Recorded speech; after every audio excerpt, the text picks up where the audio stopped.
Olá, pessoal! Muito bom dia para todos vocês. Gente, o final de semana chegou. Eu quero lançar aqui uma palavra para inspirar toda a sua semana. Não sei vocês, mas no final de semana eu costumo já começar a planejar um pouco daquilo que eu posso fazer nos próximos dias.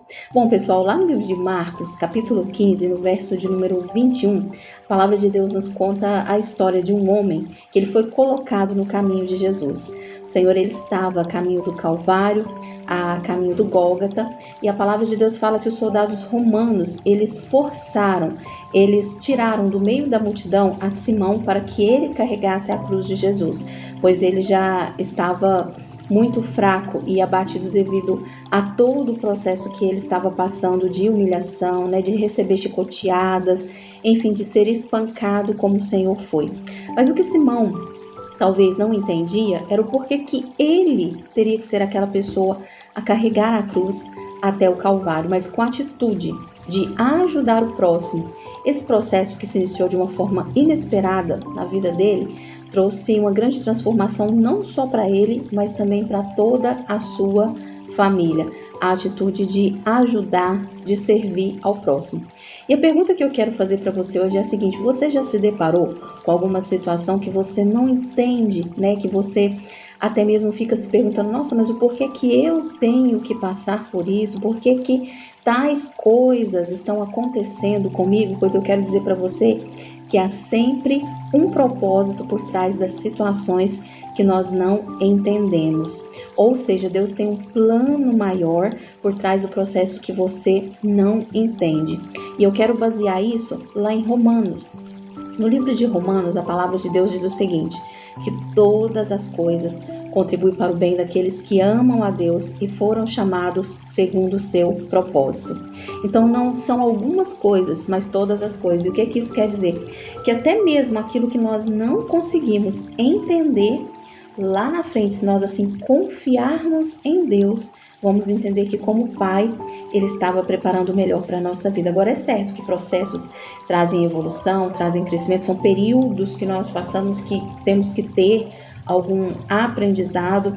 E quando eu falo de acreditar no melhor, algumas pessoas às vezes podem pensar o seguinte: mas você está falando de pensamento positivo? Não, na verdade eu estou falando de fé, porque o pensamento positivo, o otimismo que você pode desenvolver, chega algum momento na sua vida que você olha para suas atitudes, e você fala assim, nossa, mas o que eu estou fazendo para que eu realmente mereça ser feliz, E aí, quando a gente fala só de pensamento positivo, em algum momento, esse otimismo que as pessoas têm podem falhar. Por quê? Porque a pessoa pode, em algum momento, falar, mas o que eu tenho feito, diante de tantas coisas, de tantas falhas, para que eu realmente mereça ser feliz?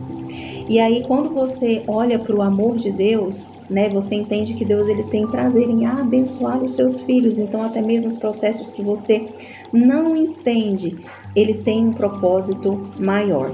E a esperança, a expectativa gerada em Deus, ela não é baseada em otimismo, em pensamento positivo, mas ela é baseada na fidelidade de Deus.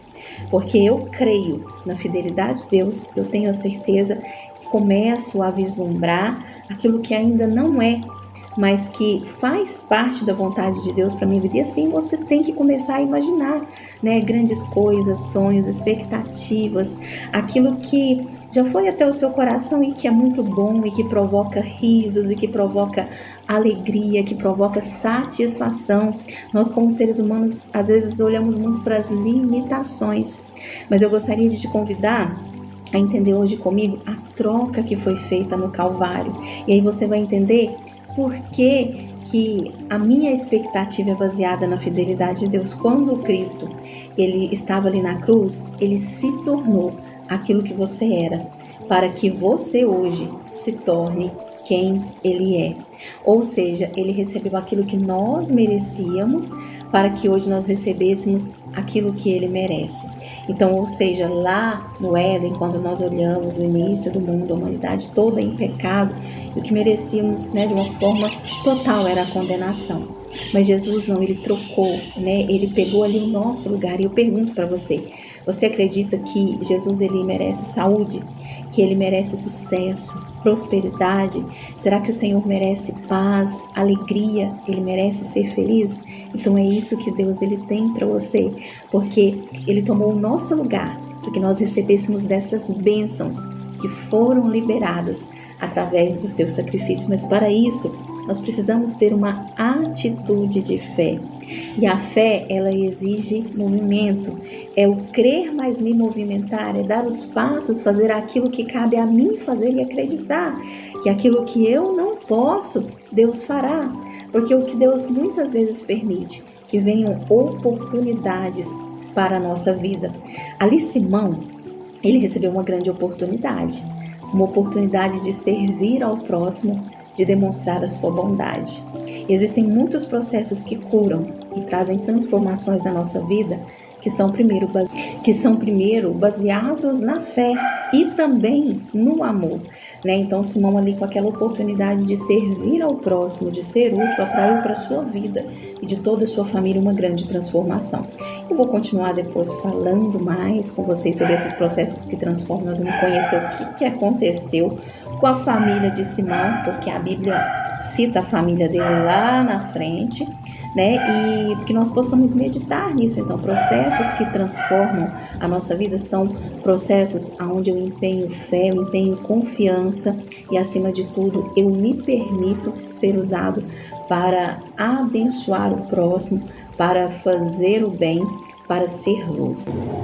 Então, a partir de hoje, ainda que você não entenda como Simão, que foi forçado a carregar uma cruz no momento em que ele nem esperava, mas tomou a atitude de auxiliar o próximo, que você possa se lembrar nos momentos de dúvida, nos momentos que você estiver para baixo. Cristo se tornou o que eu era, para que eu me torne quem Ele é.